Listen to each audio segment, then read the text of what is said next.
आमचे युवक, आमचे विद्यार्थी नुसतेच बलवान आणि बलशाली नाही, तर ते बुद्धिमान असले पाहिजेत. आणि ते नुसते बुद्धिमान असून चालणार नाहीत, ते सदविचारी सुद्धा असणं अत्यंत गरजेचं आहे. की आज आमच्या युवकांना असं वाटतंय की राजकारणामध्ये येणं म्हणजे लगेच आज सरपंच झालेला वाटतंय मी झेडपी सदस्य, झेडपीला वाटतंय मी उद्या आमदार, आमदाराला लगेच वाटतंय मी मंत्र्याला वाटतंय मला चांगलं खातं, चांगल्या खात्याला वाटतंय मी उपला वाटतंय मी मुख्य.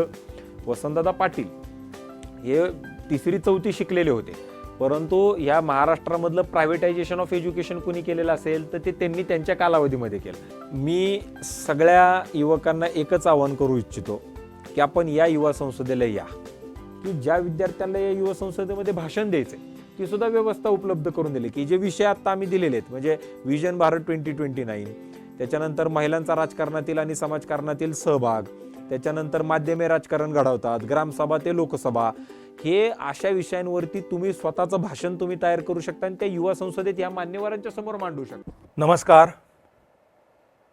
आपलं पुणे शहर म्हणजे पुण्यनगरी ही विद्येचं माहेरघर म्हणून ओळखली जाते. अतिशय उत्तम दर्जाचं गुणवत्तापूर्ण शिक्षण देणाऱ्या अनेक संस्था, शैक्षणिक संकुलं या शहरात आहेत आणि त्यापैकी एक आघाडीचं नाव म्हणजे जाधवर ग्रुप ऑफ इन्स्टिट्यूट. या संस्थेचे उपाध्यक्ष आणि आता जी संस्थेची होऊ घातलेली युवा संसद आहे तिचे संस्थापक अध्यक्ष आणि एकूणच पुण्याच्या आणि राज्याच्या शैक्षणिक क्षेत्रातलं एक तरुण नेतृत्व म्हणून ज्यांच्याकडे आपण बघू शकतो असे ॲडव्होकेट शार्दूल जाधवर आज आपल्याबरोबर आहेत. मुख्य म्हणजे युवा संसद आता जी होणार आहे तर गेली 7 वर्ष ही युवा संसद जाधवर इन्स्टिट्यूट भरवते आहे आणि यंदा तिचं 8वं पुष्प हे जानेवारीच्या शेवटच्या आठवड्यात 30-31 तारखेला पुण्यात होणार आहे. या निमित्ताने आपण ॲडव्होकेट शार्दूल यांच्याशी आज संवाद साधणार आहोत आणि एकूणच युवा संसद असंच नव्हे तर संस्था युवांकडे कशी पाहते, युवांची जडणघडण या संस्थेत कशी होते याची संपूर्ण एक प्रक्रिया या निमित्ताने आपण जाणून घेणार आहोत. म्हणून आज आपण स्वागत करूया ॲडव्होकेट शार्दूल जाधवर यांचं. नमस्कार सर. नमस्कार सर. आपलं मनापासून स्वागत आहे. जाधवर इन्स्टिट्यूट ऑफ म्हणजे आपली संस्था इथे अनेक वर्ष आपलं शैक्षणिक संकुल आता पुण्याच्या एकूणच आणि राज्याच्याही आपल्या या शैक्षणिक वर्तुळामध्ये खूप नावाजलं गेलेलं आहे. अतिशय उत्तम दर्जाचं गुणवत्तापूर्ण शिक्षण संस्थेत दिलं जातं. डॉक्टर सुधाकरराव जाधवर अर्थात त्यांची प्रेरणा आणि प्रदीर्घ अनुभव आणि आता एक या क्षेत्रातलं नवनेतृत्व म्हणून तुम्ही पुढे येत आहे. एक बेसिक भाग यातला असा आहे की युवांकडे आता तुम्हीही स्वतः खूप तरुण आहात आणि युवांकडे आजच्या तुम्ही कसं बघता आणि त्यांच्या जडणघडणींची प्रक्रिया म्हणून संस्था नेमकं काय करते हे खरं जाणून घेण्यात सर्वाधिक उत्सुकता आहे. सर्वप्रथम नमस्कार. जाधवर ग्रुप ऑफ इन्स्टिट्यूटचं जर आपण ब्रीद वाक्य पाहिलं तर ते ब्रीद वाक्य असं आहे, education for strength, intellect and wisdom. बल, बुद्धी आणि सदविचारासाठी शिक्षण.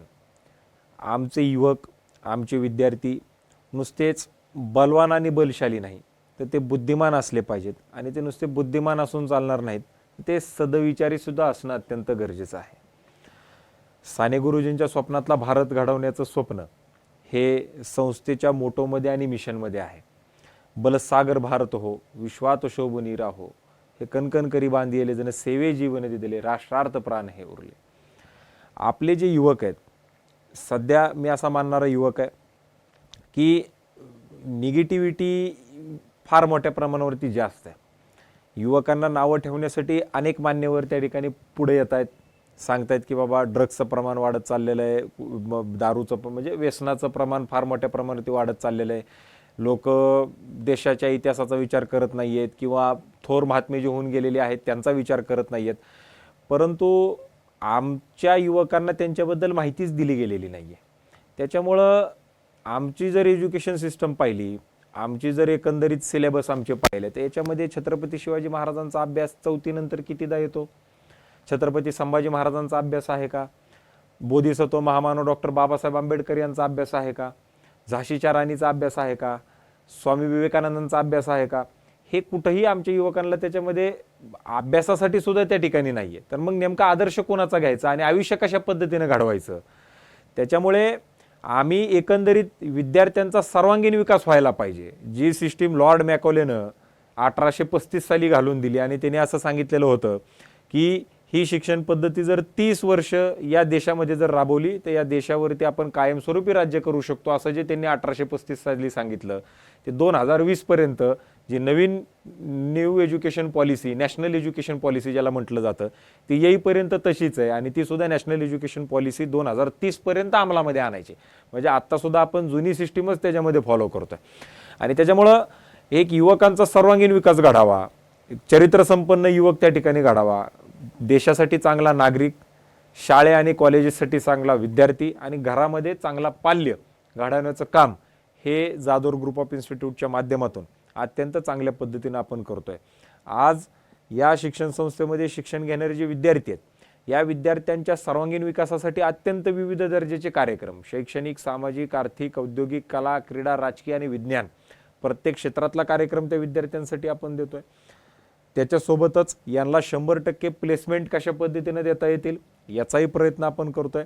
आणि विशेष म्हणजे या शिक्षण संस्थेमध्ये गोर, गरीब, शोषित, दलित, वंचित, आदिवासी समाजातून विद्यार्थी जे येतात, जे वाड्यावस्ती तांड्यांवरचे जे विद्यार्थी आहेत, यांना सुद्धा अत्यंत चांगल्या दर्जाच्या फॅसिलिटीज देण्याचा प्रयत्न आम्ही करतोय की जेणेकरून उद्याच्याला ह्या मुलांना देशामध्ये कोणत्याही कॉलेजमध्ये जायचं असेल, बाहेरच्या देशामध्ये जायचं असेल तर त्यांना कुठंही असं वाटायला नको की मी कुठं होतो आणि कुठं आलोय.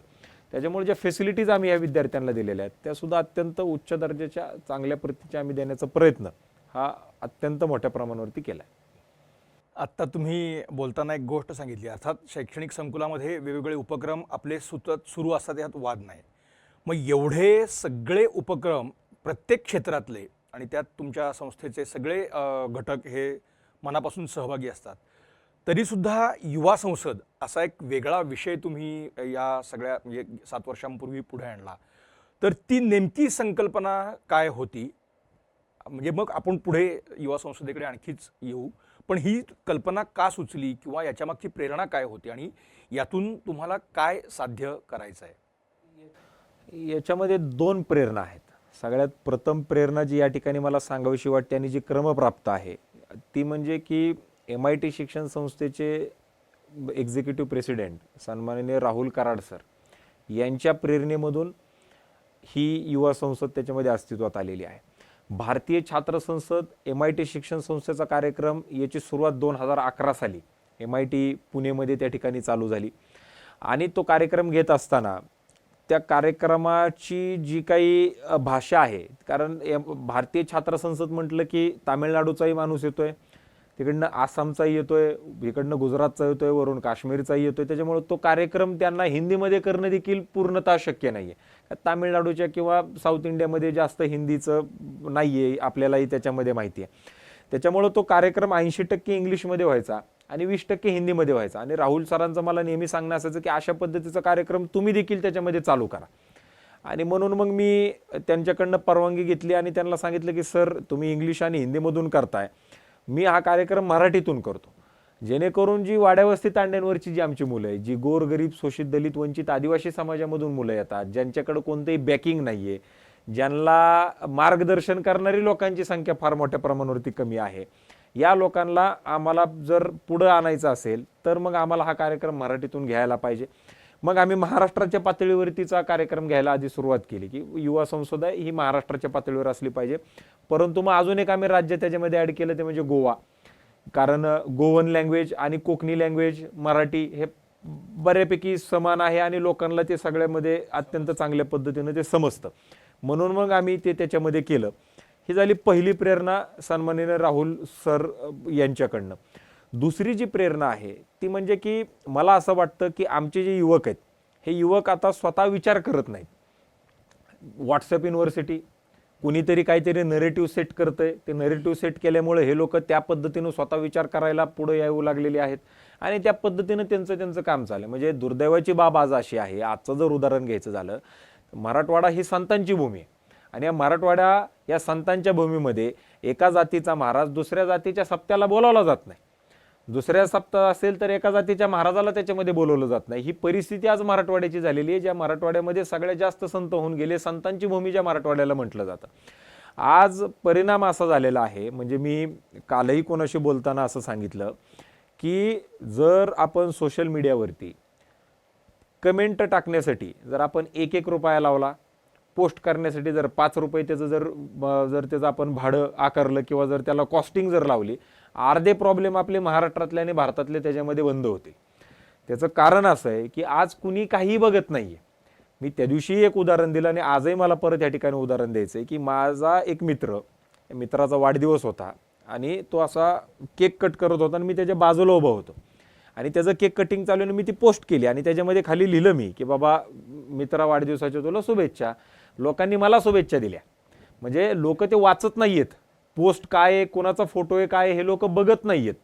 आणि हे बघत जर नसतील तर याचा अर्थ त्याच्या खाली काय लिहिलेले हे तर म्हणजे त्याच्याहूनही ते लोक वाचत नाही. म्हणजे काहीतरी येतंय ते पुढं फॉरवर्ड करायचं, त्याच्यावर कमेंट टाकायची आहे, काहीतरी त्याच्यामध्ये टाकायचं आहे. या पद्धतीनं जे काही कार्यक्रम चालू झालेला आहे याच्यामुळं सगळ्यात जास्त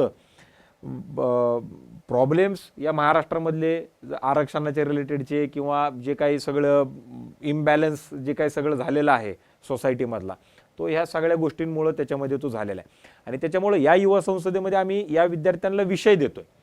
हे विषय काय आहेत? आता ह्या वर्षीची युवा संसद आहे, याच्यातला पहिला जो विषय आहे ते आहे ग्रामसभा ते लोकसभा. ग्रामसभा ते लोकसभा म्हणजे काय की आज आमच्या युवकांना असं वाटतंय की राजकारणामध्ये येणं म्हणजे लगेच आज सरपंच झालेला वाटतंय मी झेडपी सदस्य, झेडपीला वाटतंय मी उद्या आमदाराला लगेच वाटतंय मी मंत्र्याला वाटतंय मला चांगलं खात्याला वाटतंय मी उपला वाटतंय मी मुख्य. या पद्धतीनं त्यांची सगळी जी काय वाटचाल चालू आहे. मग मुख्यमंत्र्याला वाटतंय मी उद्या खासदार व्हायला पाहिजे, खासदाराला वाटतंय मला उद्या चांगलं केंद्रात खातं पाहिजे, खात्यावाल्याला मी उपपंतप्रधान, मी पंतप्रधान. लोकांना राजकारण म्हणजे असं वाटू लागलेलं की फक्त पद, पुढं मागं पोलिसांच्या गाड्या आणि मग मी राजकारणात फार मोठा झालो. ही जी काय भावना लोकांच्या मनामध्ये झालेली आहे. त्याच्यामुळं आमचं असं म्हणणं की जे पहिलं सेशनच आत्ता आम्ही घेतलं ते ग्रामसभा ते लोकसभा. जो ग्रामपंचायतीचा जो वॉर्ड आहे याच्यामध्ये जे काम चालतं हे काम करणारा सुद्धा राजकारणी आहे आणि लोकसभेत काम करणारा देखील राजकारणी आहे. परंतु आता राजकारणापेक्षा आधी समाजकारण काय आहे हे या विद्यार्थ्यांना समजून सांगणं गरजेचं आहे. दुसरा जो विषय याच्यामध्ये आम्ही घेतलेला आहे तो म्हणजे काय की समाजकारण आणि राजकारणातील महिलांचा सहभाग. आज महिला राजकारणात आहेत का? तर आहेत. टेक्निकली त्या सगळ्या पदावरती आहेत का? तर आहेत. परंतु या महिलांना स्वतः निर्णय घ्यायचा अधिकार आहे का? हे आपण आपापल्या मनाला विचारा प्रत्येकाने. आज आरक्षण आहे, 33% आरक्षण सरकारने दिलेले 2026 पासून ते लोकसभेमध्ये देखील त्याच्यामध्ये लागू होत आहे. आमदारकीला आणि खासदारकीला सगळीकडे आता महिला 33% त्याच्यामध्ये येणार आहेत. परंतु नवऱ्याला उभा राहता येत नाही म्हणून बायका उभा राहिलेल्या आहेत. प्रत्येक बॅनरवरती आता नवऱ्याचा आणि बायकोचा फोटो आहे. ज्याला कोणाला आरक्षण पडेल तो पुढे उभा राहणार. परंतु कार्यक्रम चॉईस करण्याची पॉवर त्यांच्याकडे आहे का? धोरण ठरवण्याची ताकद त्यांच्याकडे आहे का? ते स्वतः काही निर्णय घेऊ शकतात का? तर हे कुणावरती तरी ते अवलंबून आहेत. त्याच्यामुळे असे जे काही विषय आहेत, मग व्हिजन भारत 2029, माध्यमे राजकारण घडवतात, सशक्त युवा, सशक्त राजकारण, सशक्त भारत, असे 6-7 विषय आम्ही दिलेले आहेत जेणेकरून या विषयांवरती एक विचारमंथन व्हावं आणि आम्ही जाणीवपूर्वक लेफ्ट विंग, राईट विंग आणि सेंट्रल विचार मांडणारे, त्या दोन्हीचा एक न्यूट्रल विचार मांडणारी लोक आम्ही त्याच्यामध्ये बोलवतोय, जेणेकरून उद्याच्याला या विद्यार्थ्यांना ठरवता आलं पाहिजे की काय बरोबर आहे, काय चुकीचं आहे. कुणाचं ऐकल्यानंतर सुद्धा स्वतःचा विचार त्याच्यामध्ये मांडता आले पाहिजेत. म्हणजे मला या ठिकाणी प्रकर्षाने एक गोष्ट सांगावीशी वाटते. काही यूट्यूब चॅनल, काही न्यूज चॅनल जर आपण पाहिले तर असं वाटतं की अरे एक्स पार्टी किती वाईट आहे. मग दुसरे न्यूज चॅनल पाहिले, दुसरे यूट्यूब चॅनल पाहिले की असं वाटतं की अरे वाय पार्टी किती वाईट आहे. म्हणजे इतका मोठ्या प्रमाणावरती नरेटिव्ह सेट केला जातो की आम्ही असे कार्यक्रम घेतोय, आमचेच विचार आम्हाला ठरवताना अडचण येते. आणि मग जे सामान्य विद्यार्थी आहेत, सामान्य जी लोक आहेत यांना तर काय 100% ते तर नक्कीच गोंधळलेले असणार आहेत. आणि त्याच्यामुळं ही युवा संसद कशासाठी? विद्यार्थ्यांना आधी स्वतःला विचार करण्यासाठी भाग पाडायचंय. त्यांना कळालं पाहिजे काय खरं आहे, काय खोटं आहे आणि काय देशासाठी उच्च दर्जाचं आहे, उत्तम आहे, स्वतःसाठी काय गरजेचं आहे.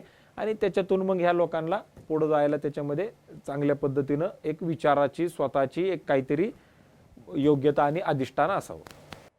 म्हणजे यावेळचा थोडा म्हणजे वाटला तर ज्वलंत विषय असा खरं तर आपण म्हणू शकतो. परंतु प्लेटोने असं म्हटलेलं आहे की तुमची भूमिका नसणं ही सुद्धा एक भूमिका असते. म्हणजे everybody is political that way, असं एक हे असतं. त्यामुळे आपण आपल्या आयुष्याचा तो एक अविभाज्य अंग आहे आणि ते नाकारण्याचं आपल्याला काहीच कारण नाही. पण मग तुम्ही आजचं राजकारण किंवा आजचे राजकारणी किंवा भविष्यात ते काय असायला हवं आहे, असं काही एक तुम्ही व्हिज्युअलाइज केलंय का? आम्ही याच्यामध्ये असं पाहतो आहोत की राष्ट्रप्रथम ज्या याच्यामध्ये जातपात याला थोडाही थारा नसावा, जे भारतामध्ये होईल का नाही होईल येणाऱ्या 50, 60, 70 वर्षामध्ये, हे फार मोठं प्रश्नचिन्ह आहे सध्याच्या स्थितीला. त्याच्यानंतर शिकलेली लोक राजकारणामध्ये यावी. डॉक्टर, इंजिनियर, लॉयर ही सगळी शिकलेली मंडळी राजकारणात आली पाहिजेत. व्हाईट कॉलर लोक राजकारणात आली पाहिजेत. दिल्लीमधला एक प्रयोग आपल्याला माहिती असेल की एक IRS माणूस मुख्यमंत्री होतोय, CA लोक त्यांच्या मंत्रिमंडळामध्ये सामील होत आहेत. आता ते काय करतात ह्याच्याशी आपल्याला घेणं देणं नाही, परंतु शिकलेली लोक राजकारणात तर आलेली आहेत. एक CA माणूस खासदार आहे, एक CA माणूस मंत्री आहे, एक IRS माणूस नोकरी सोडून मुख्यमंत्री होतोय. आमचं व्हिज्युअलायझेशन असं आहे की इकडे जर रोज जातींवरने भांडणं होणार असतील, इकडे जर दंगली होणार असतील, इंटरनेट बंद करावं लागत असेल, छोट्या छोट्या गोष्टींवरनं आपण जर रस्ते बंद करत असू, तर कोणता बिझनेसमन इकडे येणार आहे? कोणते इथं मोठे मोठे इंडस्ट्रीज स्थापित होणार आहेत? काही याच्यामधलं होणार नाही. त्याच्यामुळं आपल्याला, आणि जे नवीन युवक आहेत, जे आत्ता कॉलेजला आहेत, 18, 19, 20, 21, 22 वर्षाची जी मुलं आहेत, यांना तिळमात्रही जातीपातीबद्दल घेणं देणं नाही. यांना ह्या गोष्टी आता आवडत नाहीत. हे आत्ताच्या राजकारणामध्ये असलेल्या लोकांनी समजून घेणं अत्यंत मोठ्या प्रमाणावरती गरजेचं आहे. त्याच्यामुळे आमचं व्हिज्युअलायझेशन असं आहे की पूर्णतः जातीपाती विरहित हा देश त्याच्यामध्ये असावा. जे गरजेचं आहे ते त्याच्यामध्ये व्हावं. नक्कीच जे काही तळागाळातली लोक आहेत, ज्यांना पुढं आणण्यासाठी म्हणून, ज्याच्यासाठी म्हणून आरक्षण दिलेलं होतं, ते त्याच्यामध्ये त्या ठिकाणी ते चालू राहावं. त्याच्याबद्दल कोणतंही दुमत असण्याचं कोणतंही कारण त्याच्यामध्ये नाही, परंतु ते विरहित असावं, पहिला मुद्दा. दुसरा मुद्दा, शिकलेली चांगली लोक राजकारणामध्ये येतील. कारण ज्या वेळेसला शिकलेली लोक राजकारणामध्ये येतील, म्हणजे मला या ठिकाणी उदाहरण द्यावं असं वाटतं, ते म्हणजे वसंतदादा पाटील हे 3री 4थी शिकलेले होते, परंतु या महाराष्ट्रामधलं प्रायव्हेटायझेशन ऑफ एज्युकेशन कुणी केलेलं असेल तर ते त्यांनी त्यांच्या कालावधीमध्ये केलं. आज तुम्हाला आणि आम्हाला शिक्षण घेता आलं. आज ह्या पुण्यामध्ये जिथं आत्ता आपण बसलेले तिथे 29 युनिव्हर्सिटीज आहेत. म्हणजे तिकडे तुम्ही, आपण असं म्हणतो ऑक्सफर्ड ऑफ दी ईस्ट, पण लंडनमध्ये ज्या भागामध्ये ऑक्सफर्ड आणि केम्ब्रिज युनिव्हर्सिटी, तिकडे 2-2, 3-3 युनिव्हर्सिटीज आहेत. अख्ख्या लंडनचा विचार केला तर तिथं 2, 4, 5 युनिव्हर्सिटीच्या पुढे जाणार नाही. एकट्या पुण्यामध्ये 29 विद्यापीठ आहेत आज. हे कोणामुळे शक्य झालेलं आहे? चांगल्या दर्जाचं शिक्षण कोणामुळे शक्य झालेलं आहे? आज जे तुम्हाला पाहिजे त्या दर्जाचं तुम्ही शिक्षण देऊ शकता, लगेचच तुम्हाला नोकऱ्या अवेलेबल झालेल्या आहेत. हे एक विजन होतं एका मुख्यमंत्र्याचं, वसंतदादा पाटील यांचं. परंतु मला याच्यामध्ये अजून एक ॲड असं करायचं आहे की जर हेच अशा दर्जाचे कार्यक्रम झाले असते, त्यावेळेसला दादांचं शिक्षण जर आहे ह्याच्यापेक्षा जर अजून जास्त झालं असतं, आज ते अजून काहीतरी मोठे निर्णय त्यांना घेता आले असते. त्यांनी जर ते निर्णय अजून त्यांच्या कालावधीमध्ये घेतले असते, आज आजची परिस्थिती अजून काहीतरी मोठी आणि वेगळी झाली असती. त्याच्यामुळं एक ट्रेनिंग या विद्यार्थ्यांना चांगल्या दर्जाचं जर या युवा संसदेसारख्या कार्यक्रमांमधून जर झालं, तर नक्कीच आपल्याला फार मोठ्या प्रमाणावरती बदल त्याच्यामध्ये ते दिसतील. आणि त्याच्यामुळे शिकलेली लोक राजकारणात यावी. शिकलेली लोक राजकारणात आली तर ऑटोमॅटिक आपलं जे लोकतंत्र आहे बळकट करण्यासाठी ही सगळी लोक त्याच्यामध्ये पुढाकार घेतील. आणि पुढाकार घेतल्यानंतर चांगले नवनवीन विचार जे गरजेचे आहेत, सध्याचे आहेत, ते जर त्याच्यामध्ये आले, 100% देश जे गरजू झाल्याशिवाय असं राहणार नाही. आत्ता बोलताना तुम्ही एक परत या वर्षीच्या याच्यामध्ये सशक्त भारत असा एक तुम्ही उल्लेख आहे. म्हणजे तुमचा या वेळचा जो काही हे असेल युवा संसदेचा कार्यक्रम, त्यात सशक्त भारत हाही एक भाग आहे. तर या सशक्त भारताचं चित्र तुम्ही कसं पाहता किंवा त्यातनं काय पुढे यायला हवंय असं तुम्हाला? सशक्त भारताच्या, म्हणजे सशक्त युवा, सशक्त राजकारण आणि सशक्त भारत, ही जी काय आमची युवा संसदेची थीम आहे, याच्यामध्ये एक सिंपल विचार आमचा असा आहे की युवा जर सशक्त झाला, तो राजकारणात आला तर राजकारण सशक्त होईल. राजकारण सशक्त झालं तर देश सशक्त होईल. आता देश सशक्त म्हणजे काय, तर तो सर्वांगी सशक्त होणं गरजेचं आहे. आज या युवा संसदेमध्ये प्रत्येक क्षेत्रातला माणूस येऊन त्यांचे विचार त्याच्यामध्ये मांडणार आहे. इथं उद्या युवा संसदेत येणारा प्रत्येक माणूसच काय ॲक्टिव्ह पॉलिटिक्समध्ये येणार नाही. काही लोक समाजकारणामध्ये जातील, काही लोक राजकारणात जातील, काही आर्थिक जे काय म्हणजे इकॉनॉमिकल सेक्टरमध्ये काम करतील, काही ॲग्रिकल्चर सेक्टरमध्ये काम करतील, काही हॉस्पिटॅलिटीमध्ये काम करतील. हे जेवढे काही विविध सेक्टर आहेत, कला असेल, सांस्कृतिक असेल, विज्ञान असेल, उद्योग क्षेत्र असेल, या प्रत्येक क्षेत्रामध्ये ज्या वेळेसला इथली तळागाळातली लोक त्याच्यामध्ये येतील, घराणेशाही अत्यंत मोठ्या प्रमाणावरती मोडकळीस येईल, नेपोटिझम मोडकळीस येईल. आणि सगळ्यात महत्त्वाचं म्हणजे काय, की आम्ही सगळ्या युवकांना एकच गोष्ट सांगतोय की सशक्त भारत करण्यासाठी तुम्ही आधी सशक्त होणं गरजेचं आहे, तुमची इच्छाशक्ती त्या ठिकाणी असणं अत्यंत गरजेचं आहे. आज प्रत्येकाला असं वाटतं की माझ्याकडे बॅकिंगला कोणी नाही आहे, माझे आईबाप बाबा गरीब घरातून येतात, मी अमक्या अमक्या जातीचा नाही आहे, तर मग आता मी पुढे येऊन कसं काय ह्या सगळ्या गोष्टी करणार, मी करू शकतो का नाही करू शकत. मी त्यांना असं सांगितलं की बाबा अनेक अशी उदाहरणं या देशामधली आहेत की ज्यांचे वडील मुख्यमंत्री असताना मुलगा पडलेला आपल्याला दिसलेला आहे. या देशामधले अनेक पंतप्रधान असे होऊन गेलेले जे स्वतः इलेक्शनमध्ये पडलेले आहेत. त्यामुळे दर 5 वर्षांनी यांची परीक्षा होत असते. आपण जर चांगल्या पद्धतीनं लोकांसोबत कनेक्ट ठेवला, आपण जर चांगल्या पद्धतीचं जर काम त्याच्यामध्ये केलं, तर नक्कीच उद्या तुम्ही सुद्धा त्या पदावरती जाऊ शकता. लोकांना कामं करणाऱ्या लोकांची त्याच्यामध्ये गरज आहे. आणि त्याच्यामुळं प्रत्येक क्षेत्रामध्ये हे युवक त्याच्यामध्ये पाहिजेत. ते युवक त्या क्षेत्रामध्ये आल्यानंतर एक युवकांमध्ये एक वेगळी ऊर्जा असते. देशाला पुढे घेऊन जाण्यासाठी एक म्हणजे ज्याला आपण म्हणतो आग असली पाहिजे, ती आग युवकांमध्ये आहे. नवीन विचार त्यांच्याकडे आहेत आणि ते घेऊन आल्यानंतर ऑटोमॅटिक सगळ्या क्षेत्रामध्ये जर असे फोर्सफुली काम करणारे जर लोक आपल्याला मिळाले, तर नक्कीच सशक्त भारत व्हायला वेळ लागणार नाही. थोडं बॅक, म्हणजे जेव्हा तुम्ही पहिली युवा संसद घेतली आणि त्यानंतर 7 वर्ष ही युवा संसद होती, आता 8वं पुष्प गुंफलं जाणार आहे, म्हणजे काही एक अनुभव त्याच्यातला आहे.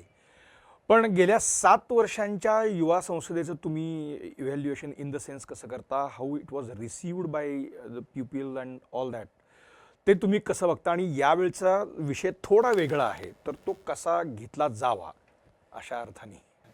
सगळ्यात प्रथम म्हणजे युवा संसद म्हणलं की मला सगळे लोक विचारतात की हे कोणत्या पॉलिटिकल प्लॅटफॉर्म आहे, ही युवा संसद कोणत्या पॉलिटिकल पार्टीला ॲफिलिएटेड किंवा हा कोणत्या पॉलिटिकल पार्टीचा प्लॅटफॉर्म आहे. तर मला या ठिकाणी परत एकदा स्पष्ट करायचं आहे का हा कोणत्याही पॉलिटिकल प्लॅटफॉर्म, कोणत्याही पॉलिटिकल पार्टीचा हा प्लॅटफॉर्म नाही आहे.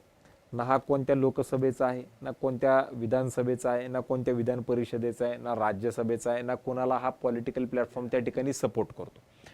हा पॉलिटिकल प्लॅटफॉर्म नसून हा विद्यार्थ्यांना स्ट्रेंथनिंग करणारा प्लॅटफॉर्म आहे. ही युवा संसद घेत असताना मागच्या 7 वर्षांमध्ये मला एक चांगला अनुभव आलेला आहे. तो म्हणजे की युवकांना ट्रेनिंग दिल्यानंतर, म्हणजे आता ट्रेनिंग फार गरजेची. वेस्टर्न कंट्रीजचा ज्या वेळेसला आपण विचार करतो, आपण त्यांचं फक्त मॉडर्न आयुष्य घेण्याचा प्रयत्न करतोय, कपडे, खाणं, राहणं हे त्यांच्याकडनं घेतोय, परंतु एक गोष्ट त्यांच्याकडे ते म्हणजे ट्रेनिंग. ती ट्रेनिंग आपल्याला घ्यायची नाही. आता अमेरिका असेल, इंग्लंड असेल, ऑस्ट्रेलिया असेल, हे आता ट्रेनिंगच्या फार पुढे गेलेली लोक आहेत, परंतु आता आपल्याकडे ट्रेनिंग घेणं फार मोठ्या प्रमाणावरती गरजेचं आहे. या युवकांना ज्या वेळेसला आम्ही या गोष्टी सांगतोय तर त्यांना ते समजतायत, ते त्यांना पटतायत, ते फेक नेरेटिव्हकडे जास्त लक्ष देत नाहीयेत, ते स्वतःचे विचार त्याच्यामध्ये करतायत. ही गोष्ट अशी असेल तर ही गोष्ट अशी का आहे याच्यावरती ते विचार करतायत, हे आम्हाला त्याच्यात समजतंय. आता या युवा संसदेनं 2 इलेक्शन पाहिलेत.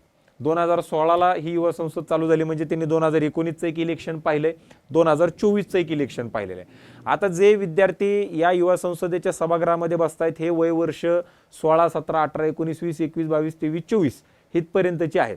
युवा संसदेची जर महती आपल्याला लक्षामध्ये घ्यायची असेल तर नंदुरबार सारख्या ठिकाणी एक MBA झालेली मुलगी, ज्या मुलीनं या युवा संसदेला अटेंड केल्यानंतर तिला असं वाटलं की मी देखील याच्यामध्ये काही ना काही करू शकते. आदिवासी समाजाची मुलगी MBA झालेली नंदुरबार सारख्या ठिकाणी जाते आणि तिकडे झेडपीचं इलेक्शन लढते आणि ती निवडून येते आणि कामही करते. आता आपल्याकडे इलेक्शन झालेले नाहीये तेवढे दिवस, त्यामुळे दुसरी टर्म तिचं येण्याचं कोणतं कारण नाही का. आता ती ज्या वेळेसला येईल त्यावेळेसला तिला त्याच्या कामाची पोचपावती मिळेल, तिने चांगलं काम केलेलं असेल तर. परंतु या युवा संसदेमध्ये किती मुलं ॲक्टिव्ह पॉलिटिक्समध्ये येत आहेत हे जर आपल्याला पाहायचं असेल तर येणारे 5-10 वर्षामध्ये ज्या वेळेसला हे मुलं इलिजिबल होतील, वय वर्ष यांचं 25च्या पुढे जाईल, ऑटोमॅटिकली इलिजिबल झाल्यानंतर ही युवा संसदेनं काय करून ठेवलेलं आहे, किती चांगले युवक राजकारणामध्ये आणण्यासाठीचा म्हणजे आपण प्रेरणा दिलेली आहे, हे देखील आपल्याला त्याच्यामध्ये त्या ठिकाणी समजेल. आणि जी तुम्ही मला विचारलं की बाबा या युवा संसदेमध्ये तुम्हाला काय बदल, म्हणजे ह्या वर्षीची युवा संसद वेगळी काय, तर ही युवा संसद वेगळी याच्याकरिता आहे की आम्ही आता असं ठरवलेलं आहे की दरवर्षी ज्यांच्या अवतीभोवती सध्याचं राजकारण आणि समाजकारण फिरतं यांच्यासाठी आम्ही संसद कट्टा हा एक कार्यक्रम आम्ही त्याच्यामध्ये चालू केलेला आहे. ते म्हणजे काय की आता यावर्षी आरक्षणाचा मुद्दा फार गाजतोय 2024-25. आम्ही जे सगळ्यात जास्त आरक्षणावरती बोलतायत, बाईट देत आहेत किंवा असे काही जी बोलणारी लोक आहेत यांना यावर्षी आम्ही संसद कट्ट्यामध्ये बोलवलेलं आहे. त्यांना इंटरव्ह्यूचं स्वरूप त्या संसद कट्ट्याला आपण देतोय आणि जवळपास अर्धा तास आम्ही विद्यार्थ्यांना डायरेक्ट प्रश्न विचारण्यासाठी आम्ही त्यांना देतोय. आता काय होतं संसद कट्ट्यामध्ये किंवा इतर कोणत्याही इंटरव्ह्यूजमध्ये की बाबा एखाद्या वेळेस पत्रकार आहेत, पत्रकारांना माहिती असते की बाबा एका लेवलच्या खाली जाऊन आपण प्रश्न विचारायचे नाही आहेत, ते तेवढ्याला तेवढं त्यांचं चालतं, पाहिजे ते त्यांना भेटलं की तो विषय तिथं संपतो, ते व्हायरल होतं आणि ते चालतं. विद्यार्थ्यांना काय वाटतं, आता अनेक विद्यार्थी आहेत, म्हणजे मला एक विद्यार्थी भेटला MPSCचा इकडेच याच पत्रकार भवनामध्ये आणि प्रेस कॉन्फरन्स झाल्यानंतर मी बाहेर पडलो. 7वी युवा संसदेची ही गोष्ट आहे आणि तो म्हणला सर मी येऊ शकतो काय कार्यक्रमाला. हो म्हणलं तुम्ही येऊ शकता कार्यक्रमाला, काय अडचण नाही. त्यांनी मला सांगितलं की मला एक विचारू का प्रश्न. म्हणलं बोला. त्यांनी सांगितलं की मी MPSC करतोय, उद्या समजा मी प्रिलिम्स पास झालो, मी मेन्स पास झालो आणि मी इंटरव्ह्यूला गेलो आणि इंटरव्ह्यूला जर मला तिथं जाऊन विचारलं की या महाराष्ट्राचा जलसंधारण पाणी पुरवठा मंत्री कोण आहे मला सांगा, आणि जर मी तिथं XYZ नाव सांगितलं आणि त्यावेळेसला जर तिथं तो मंत्री ABC असेल आणि जर उद्या मी नापास झालो त्याला जबाबदार कोण. म्हणजे त्यांना असं म्हणायचं होतं की ज्यावेळेसला मी अभ्यास करतोय त्यावेळेसला XYZ माणूस मंत्री आहे, परंतु जर इंटरव्ह्यूला जाताना जर सकाळी ABC माणूस जर झालेला असेल, कारण तिथं बसलेली लोक तर आत्ता काय चालू आहे ते बघणार आहेत, काल संध्याकाळी काय होतं ते बघायला कोणी तयार नाहीये. कारण एक माणूस जर रोज पार्टी बदलत असेल, कोणती आता अर्ध्या पार्टी सत्तेत आहेत, सेम नावाच्या अर्ध्या पार्टी विरोधात आहेत. शिवसेना सत्तेमध्ये पण आहे विरोधात पण आहे, राष्ट्रवादी सत्तेत पण आहे विरोधात पण आहे. इझी आहे, म्हणजे मी सत्तेत सकाळी जाऊ शकतोय, संध्याकाळी बाहेर येऊ शकतो, संध्याकाळचा माणूस सकाळी सत्तेत जाऊ शकतो. ह्या सगळ्या गोष्टी अत्यंत इझी आहे. मग तो म्हणला जर मी उद्या नापास झालो तर ह्याला जबाबदार कोण आहे. त्याच्यामुळं ह्या युवा संसदेमध्ये असे सुद्धा प्रश्न या विद्यार्थ्यांना डायरेक्ट या सगळ्या नेत्यांना विचारता येणार आहेत आणि त्यांचे जे प्रश्न आहेत यांना डायरेक्ट उत्तरं ह्या सगळ्या मान्यवरांना द्यावी लागणार आहेत. आणि त्याच्यामुळं हा एक वेगळेपणा यावर्षी संसद कट्ट्याच्या नावानं जो नवीन कार्यक्रम आपण इंटरव्ह्यूचं सेशन आणि डायरेक्ट विद्यार्थ्यांशी जे काही संबंधित त्यांना जे विचारायचं आहे तर ते त्यांना डायरेक्ट विचारू शकतात. म्हणजे थोडं आपण एक जॉनर पकडला तर म्हणजे यावेळेला तिथे जे काही नेते किंवा हे कदाचित सहभागी असतील तर त्यांची वेगळी परीक्षा जाधवर इन्स्टिट्यूटमध्ये घेतली जाणार आहे असं म्हणायला हरकत नाही. नक्की होऊ शकतं, कारण विद्यार्थ्यांचे प्रश्न हे काही लिहून येणार नाहीयेत, ते अपेक्षित नसणार आहेत. त्यांना रोज काय अडचणी त्यांना भोगावे लागत आहेत, त्यांना जे काय त्यांच्या आयुष्यामध्ये रोज अडचणी येत आहेत त्या अडचणी ते सरळ सरळ मांडू शकतात तिकडे. आणि तुम्ही आत्ता म्हणजे एक न्यू नॅशनल एज्युकेशन पॉलिसी आपण त्याची सध्या खूप चर्चा पण होती आहे आणि प्रत्येक संस्थाचालक किंवा ते त्यांचे इनपुट्स मुळात देत आहेत, म्हणजे असं काही नाही आहे. त्याचं अजून काही फार मोठं स्ट्रक्चर तयार झाले अशी पण काही परिस्थिती नाही. पण आत्ता तुम्ही, कारण दरवर्षी नवीन विद्यार्थी म्हणजे आधी जे काही कुठं जात नाहीत पण नवीन वर्षी पुन्हा नवीन विद्यार्थी येतात आणि ते समाजाच्या वेगवेगळ्या स्तरातून ते आलेले असतात. म्हणजे त्यांची विचारसरणी म्हणजे कौटुंबिक पार्श्वभूमीपासून गोष्टी. तर हा जो नवीन येणारा विद्यार्थी आहे तो कदाचित निम्नवर्गीय असेल, एकदम उच्चवर्गीय पण असेल, पण ॲस्पायरेशन्स एकच असतात. आता हा सगळा म्हणजे आता नवीन AI टेक्नॉलॉजी म्हणजे कृत्रिम बुद्धिमत्ता आणि त्याचं काय होणार हे जगभर आता त्याच्याविषयी चर्चा सुरू आहे. एकीकडे आपल्या अशा काही वेगळ्या त्याचा काय राजकारण म्हणून संबंध आहे अशातला भाग नाही, आणि हा नवीन येणारा विद्यार्थी. सो हा एक ब्लेंड तुम्ही सगळा कसा बघताय आणि ह्या नवीन एज्युकेशन पॉलिसीमध्ये ते कसं ब्लेंड करता येऊ शकेल असं तुम्ही काही त्याचं एक, कारण हे पुन्हा युवा संसदेकडेच येणार आहे म्हणून मी हा नॅशनल एज्युकेशन पॉलिसी ही खरं तर क्रांतिकारक बदल आहे. आज तुम्हाला तुमच्या भाषेमध्ये शिक्षण घेता येणार आहे. तुम्ही माझ्यासोबत मराठवाड्यामध्ये चला, विदर्भात चला, गावाकडे चला, जे नॉलेज तुम्हाला तिथं पारावरती बसलेला मुलगा जे सांगू शकतो ना तो इथं बसलेला एखाद्या चांगल्या इन्स्टिट्यूटमधलाही मुलगा सांगू शकणार नाही. फक्त प्रॉब्लेम कुठं येतोय, भाषा. आमची मुलं जी वकील झालेली आहेत यांना मी स्वतः वकील आहे म्हणून तुम्हाला सांगतो, त्यांना जर एखादी केस सांगितली, त्याचे फॅक्ट सांगितले, त्यांना जर हे कसं लढवायचं सांगितलं आणि तो जर फक्त मराठीमध्ये त्याला लढायला चान्स मिळाला ना हायकोर्टामध्ये, हे जेवढी काही तुम्ही नावं घेता ना 5-5 लाख रुपये तासाला पर हिअरिंगला, काय ही मुलं त्यांना उभं खाली बसवतील एवढं त्यांच्याकडं नॉलेज आणि त्या पद्धतीची त्यांच्याकडं प्रभुत्व आहे. फक्त इंग्लिश भाषा त्यांच्याकडं प्रभुत्व नाही आहे. तो एक त्याच्यातला त्यांच्यामधला तो डिफेक्ट आहे. परंतु त्यांच्या नॉलेजला तुम्ही कुणीही इथला माणूस बीट करू शकत नाही, एवढं त्यांच्याकडं नॉलेज आणि त्या पद्धतीनं त्यांचे विचाराची ती जी काही म्हणजे घौडदौड आहे ती तेवढ्या प्रमाणामध्ये त्याच्यात ती झालेली. सगळ्यात पहिली जर आवडलेली कोणती गोष्ट असेल ना तर ती म्हणजे तुमच्या भाषेमध्ये शिक्षण. आमचं दुर्दैव काय आहे, आमची भाषा मराठी, अभिजात भाषा झाली, हिंदी आमची राष्ट्रभाषा आहे, परंतु आम्हाला कोर्टामध्ये लढता येतं का? आमच्या भाषेमध्ये नाही लढता येत. जो रस्त्यावरती एखादा भिकारी असेल, उद्या त्याच्यावरती काय अन्याय झाला, त्याला त्याच्या भाषेमध्ये हायकोर्टात जाता येईल, बोलता येईल का? तो नाही बोलू शकत, कारण ते नाहीच आहे त्याच्यामध्ये. इंग्लिश भाषेमध्येच तिथं सगळ्या गोष्टी चालतात हायकोर्टामध्ये आणि सुप्रीम कोर्टामध्ये. हे आमच्या देशाचं पहिलं दुर्दैव आहे. परंतु आशेचा किरण कुठं दिसतोय? ह्या न्यू एज्युकेशन पॉलिसीमध्ये दिसतोय की आपल्या आपल्या भाषेमध्ये त्यांना त्या सगळ्या गोष्टी त्याच्यामध्ये घेता येणार आहे. आता ज्या वेळेसला स्वतःच्या भाषेमध्ये शिक्षण घेता येणार आहे त्यावेळेसला AI असू द्या, IT असू द्या, कॉम्प्युटर असू द्या, नवीन जे काही इंजिनिअरिंगमध्ये आता जसं पेट्रोकेमिकल इंजिनिअरिंग एक वेगळं एक चालू झालेलं आहे, बरोबर आहे. स्पेस सायन्स याला आता फार मोठ्या प्रमाणावरती महत्त्व आलेलं आहे. याच्यामध्ये हे छोट्या गावांमधले सुद्धा मुलं आता त्याच्यामध्ये येऊ शकतात आणि त्यांचे विचार अत्यंत चांगल्या पद्धतीने मांडू शकतात, रिसर्च करू शकतात. अनुसंधानासाठी फार मोठ्या प्रमाणावरती पैसे त्याच्यामध्ये आता मिळतात. या सगळ्या गोष्टी त्याच्यामध्ये होऊ शकतात. आता ह्या एज्युकेशनमध्ये आम्हाला काय वाटतं याच्यामध्ये यायला पाहिजे, तर ते म्हणजे आमचे आता सिलेबस चेंज होणं अत्यंत गरजेचं आहे.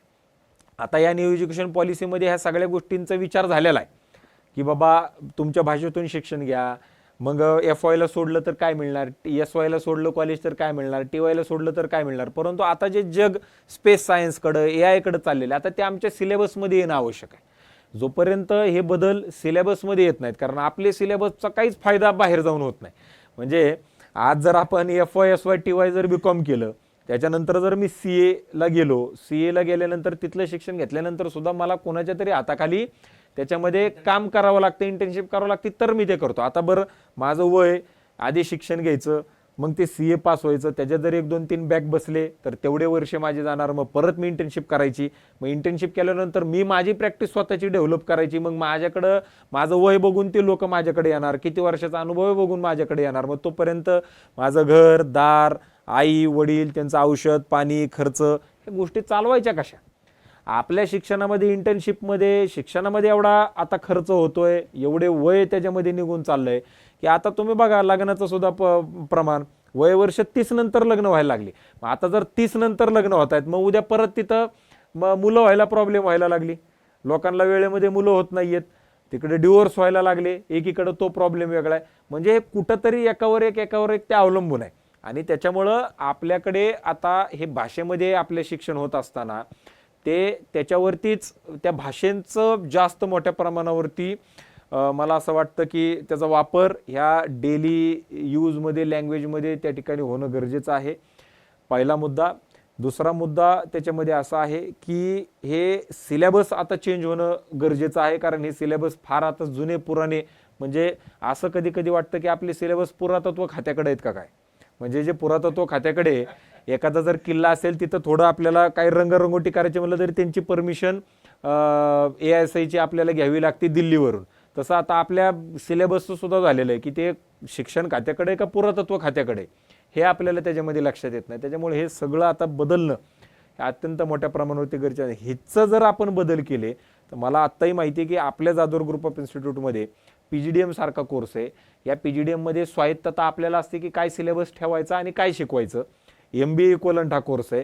मग आम्ही कंपन्यांसोबत टायअप केलेले आहेत. आता समजा उदाहरणार्थ तुमची कंपनी, तुम्ही सांगितले की मला हे ABCD शिकलेला मुलगा पाहिजे, आम्ही जर त्याला वर्गांमध्ये तेच ABCD शिकवलं तर उद्या ती लोक डोळे झाकून त्या मुलांना नोकरीमध्ये घेत आहेत.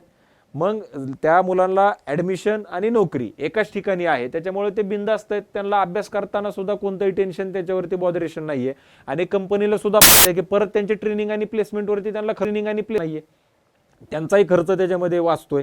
त्याच्यामुळं या new education national education policy जे आपण त्याला म्हणतो त्याच्यामध्ये आता जे बाजारामध्ये विकतंय ते आता आपण तयार करणं गरजेचं आहे. आपण तयार वेगळं करतोय आणि विकतंय वेगळंच. त्याच्यामुळं ते विकणाऱ्याला म्हणजे ज्याला पाहिजे तो पण रिकामा आहे आणि ज्याला विकायचंय तो पण रिकामा, अशी दोघंही लोक रिकामी बसलेले आहेत. एक तुम्ही आत्ता उल्लेख केलात आणि मागे एकदा बोलताना तुम्ही संस्था विद्यार्थ्यांना काय पद्धतीनं फॅसिलिटेट करते हे तुम्ही मागे एकदा म्हणजे स्वातंत्र्य सैनिक असतील किंवा हे ते फॅसिलिटेट तुम्ही केलं होतं. खरं तर आज त्यानिमित्ताने थोडं तोही एक पोर्शन मला तुमच्याकडून जाणून घ्यायचं आहे, कारण मी आत्ता शैक्षणिक खर्च हा विषय हा पण ज्वलंत विषय आणि तो पुढच्या काळातही राहणार आहे.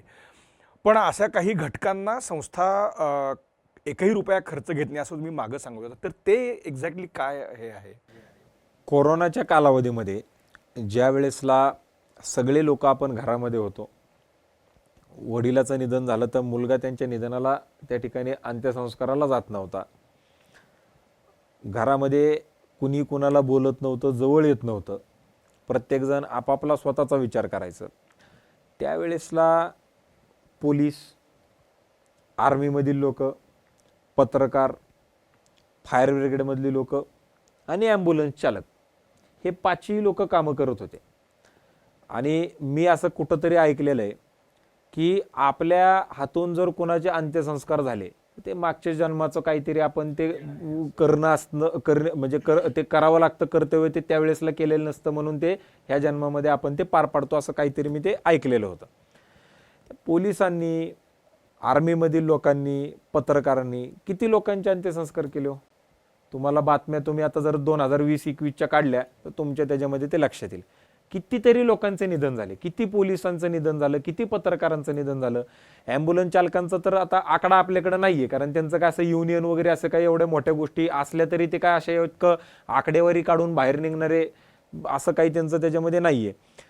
ह्या पाचही लोकांचा मग माझ्या डोक्यामध्ये एक दिवशी विचार आला की यांच्यासाठी आपण काहीतरी करणं गरजेचं आहे. कारण ह्या लोक स्वतःच्या जीवाचा विचार न करता, आपल्या फॅमिलीचा विचार न करता, मुलाबाळांचा विचार न करता, त्याच्यानंतरनं आपल्या फ्युचरचा विचार न करता ही लोक आहुती देण्यासाठी ही पुढे आलेली आहेत. आणि कुणासाठी? जी लोक बाप मरायला लागला तर पोरग जात नाहीये, पोरग मरायला लागला तर बाप बघायला येत नाहीये, ह्या लोकांसाठी. मग यांच्यासाठी मी काय करू शकतो का? तर काहीतरी विधायक काम करणं आवश्यक होतं. त्यावेळेसला अनेक लोक ते PPE किट वाटायचे, अनेक लोक अन्नधान्य द्यायचे, ते तेवढ्या दिवसापुरतं होतं. आता कोणी देतंय का? आता कोणी त्याच्यामध्ये देत नाही. मला काहीतरी विधायक काम करायचं होतं जे आयुष्यभर त्याच्यामध्ये ते चालू राहील कायमस्वरूपी. म्हणून मग माझ्या डोक्यामध्ये अशी संकल्पना आली की जी शासनानं मंजूर करून दिलेली फी आहे, KG पासून PG पर्यंत, उदाहरणार्थ इंजिनिअरिंगला समजा 1 लाख रुपये फी आहे, तर आम्ही या सगळ्या लोकांकडनं यांचे जे ब्लड रिलेशन मधली मुलं असतील किंवा त्यांची मिसेस असेल किंवा त्यांना स्वतःला जर एक्सटर्नल कुठले शिक्षण घ्यायचं असेल, ते इंटरनल एज्युकेशन असू द्या किंवा एक्सटर्नल एज्युकेशन असू द्या, या सगळ्या लोकांना शासनानं मंजूर करून दिलेल्या फीमध्ये 50% सवलत आम्ही त्याच्यामध्ये त्यांना दिली. उदाहरणार्थ इंजिनिअरिंगला 1 लाख रुपये फी आहे तर 50% डायरेक्टली कन्सेशन. त्यांनी त्याचं आयडेंटिटी कार्ड दाखवायचं की तुमचे वडील ह्या याच्यामध्ये आहेत, इमिडिएटली त्यांना ते कन्सेशन त्या ठिकाणी लागू. याचा परिणाम काय झाला की या लोकांना चांगल्या दर्जाचं शिक्षण, आज मला सांगताना आनंद वाटतो की जवळपास 28 पेक्षा जास्त पॅराफोर्सेस मधल्या पॅराफोर्सेस कमांडोच्या मुलं ही CBSE शाळेमध्ये शिक्षण घेत आहेत. जवळपास 14 ते 15 ॲम्ब्युलन्स चालकांची मुलं हे CBSE शाळेमध्ये शिक्षण घेत आहेत. जवळपास 100 पेक्षा अधिक पत्रकारांची मुलं हे CBSE शाळेमध्ये शिक्षण घेत आहेत. ज्या लोकांना ह्या गोष्टी, CBSE शाळांची फीज, CBSE शाळेचा सगळा तामझाम हा त्यांच्या पगाराला किंवा बाकीच्या गोष्टीला परवडला नसता, आज त्यांना ते मिळतंय. आज आमचंही काहीतरी काम, आम्ही काहीतरी कर्तव्य करणं लागतो, तेही आमचं होतंय. मुलांना चांगल्या दर्जाचं शिक्षण मिळतंय आणि त्यांच्या आईबापाला एक समाधान आहे की ज्या क्षेत्रामध्ये आम्ही स्वतः आयुष्य देण्यासाठी म्हणून आलेलो आहोत, आज त्यांना कुठेही रिग्रेट असा वाटत नाहीये. पोलिसांना, आर्मीमध्ये काम करत असलेल्या जवानांना, पत्रकारांना, ॲम्ब्युलन्स चालकांना किंवा यांना आपल्या फायर ब्रिगेडमधल्या लोकांना की मी काहीतरी चुकीचा निर्णय घेतला. आज ते खुश आहेत सगळी लोक की माझ्या मुलाला अत्यंत चांगल्या शाळेमध्ये आणि चांगल्या दर्जाचं शिक्षण त्या ठिकाणी मिळतंय. आपण आपल्या मुलाखतीच्या खरं थोडं शेवटाकडे, परंतु युवा संसद आत्ता 30-31ला आहे. थोडा वाटला तर हिट अँड हॉट असा विषय तुम्ही, खरं तर हे धाडसच आहे खरं तर असा विषय एखाद्या शैक्षणिक संस्थेने इतक्या बोल्डली घेणं. पण या निमित्ताने तुम्ही आपल्या प्रेक्षकांना किंवा पुणेकरांना किंवा विद्यार्थ्यांना तुम्ही काय आवाहन किंवा सांगू इच्छिता? मी सगळ्या युवकांना एकच आवाहन करू इच्छितो की आपण या युवा संसदेला या. आपल्याला जर देश एकसंघ पाहिजे असेल, युवा संसदेला येणं आवश्यक आहे. आपल्याला चांगल्या सुविधा पाहिजे असतील, या युवा संसदेला येणं आवश्यक आहे. आपल्याला चांगल्या नोकऱ्या पाहिजे असतील, या युवा संसदेला येणं आवश्यक आहे. आपल्याला जातीपातीच्या विरहित देश पाहिजे असेल, या युवा संसदेला येणं आवश्यक आहे. आपल्याला या देशाची जर परत फाळणी ही जर जातीवरनं आपल्याला नको असेल, या युवा संसदेला येणं आवश्यक आहे. कारण जर आपण या युवा संसदेला आलात तर आपल्याला काहीतरी प्रेरणा मिळेल आणि ही प्रेरणा मिळाल्यानंतर उद्याचे राज्यकर्ते तुम्ही घडवू शकता.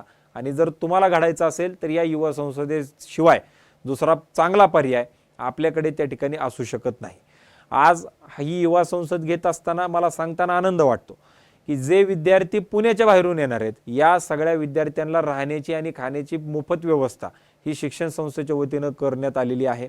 आपल्याला फक्त येण्या जाण्याचा खर्च त्या ठिकाणी करायचा. आज आपण या युवा संसदेला आल्यानंतर जे मान्यवर आपण टी व्हीमध्ये पाहता, ज्या मान्यवरांना आपल्याला भेटल्यानंतर मोठ्या प्रमाणावरती प्रश्न उत्तरं करता येणार नाहीत किंवा आपण प्रश्न विचारल्यानंतर तुम्हाला त्या पद्धतीचे उत्तर तुम्हाला लगेच भेटू शकत नाहीत, असे चांगले चांगले मान्यवर आम्ही तुमच्या सगळ्यांच्या साठी म्हणून या युवा संसदेमध्ये आमंत्रित केलेले आहेत. आल्यानंतर आपण त्यांना आपले प्रश्न विचारू शकता. आपल्याला सुद्धा त्या ठिकाणी जवळपास प्रत्येक विद्यार्थ्याला मला सांगताना या ठिकाणी म्हणजे प्रकर्षानं सांगायचं आहे की ज्या विद्यार्थ्यांना या युवा संसदेमध्ये भाषण द्यायचं आहे ती सुद्धा व्यवस्था उपलब्ध करून दिली की जे विषय आता आम्ही दिलेले आहेत, म्हणजे विजन भारत 2029, त्याच्यानंतर महिलांचा राजकारणातील आणि समाजकारणातील सहभाग, त्याच्यानंतर माध्यमे राजकारण घडवतात, ग्रामसभा ते लोकसभा, हे अशा विषयांवरती तुम्ही स्वतःचं भाषण तुम्ही तयार करू शकता आणि त्या युवा संसदेत या मान्यवरांच्या समोर मांडू शकता, जेणेकरून तुमचे जे विचार आहेत हे विचार सगळ्या लोकांना कळतील. आणि युवा संसद झाल्यानंतर काय 2 दिवसामध्ये झालं याचा संपूर्ण एक सार तयार केला जातो, समरी तयार केली जाते आणि ते पंतप्रधानांपासून ते सगळ्या राज्यांच्या मुख्यमंत्र्यांपर्यंत, मिनिस्ट्री ऑफ एज्युकेशनच्या त्या मंत्र्यांपर्यंत, त्याच्यानंतर सगळ्या गव्हर्नर्सपर्यंत आणि सगळ्या युथ अफेअर्स मिनिस्टर्सपर्यंत ह्या सगळ्या गोष्टी पाठवल्या जातात आणि सांगितलं जातं की बाबा इथं जे काही 2-3 हजार मुलं गोळा झालेली होती त्यांचं हे मत आहे आणि त्यांनी या रिझोल्युशन्स केलेले आहेत, हे त्यांनी ठरवलेलं आहे, याच्यानुसार तुम्ही पुढं कार्य करावं अशी आमची विनंती आहे. या पद्धतीनं त्या सगळ्या गोष्टी बनवल्या जातात. त्याच्यामुळं या ठिकाणी जे तुम्ही बोललं जाणार आहेत याचं एक रेकॉर्ड हे देशाच्या पंतप्रधानांपर्यंत जातं आणि संविधानिक पदांवरती काम करत असलेल्या सगळ्या लोकांपर्यंत जातं. आणि त्याच्यामुळं तुम्ही तुमचे विचार हे जर आपल्याला घडवायचे असतील, आपल्याला स्वतःला एक स्वतःचं काहीतरी अधिष्ठान निर्माण करायचं असेल तर युवा संसदेसारख्या प्लॅटफॉर्मच्या माध्यमातून तुम्ही स्वतःचं आयुष्य अत्यंत चांगल्या पद्धतीनं त्याच्यामध्ये घडवू शकता. मित्रांनो, मी सुरुवातच केली होती की आपल्या राज्याच्या एकूण शैक्षणिक काय होरायझनवरचं एक नवं तरुण नेतृत्व ते आपण आत्ता सगळं अनुभवलेलं आहे. राजकारणाच्या पलीकडे राहून राजकारणाचा किती छान विचार हे सगळे मंडळी करतायत तेही या निमित्ताने आपल्याला दिसलेलं आहे. जसं शार्दूलजी म्हणाले तसं आमच्या शुभेच्छा त्यांना या कार्यक्रमासाठी आहेतच. आणि जो विचार घेऊन हा युवा संसद ते आत्ता करतायत तर तो विचार समाजामध्ये मोठ्या प्रमाणावरती रुजावा. धन्यवाद.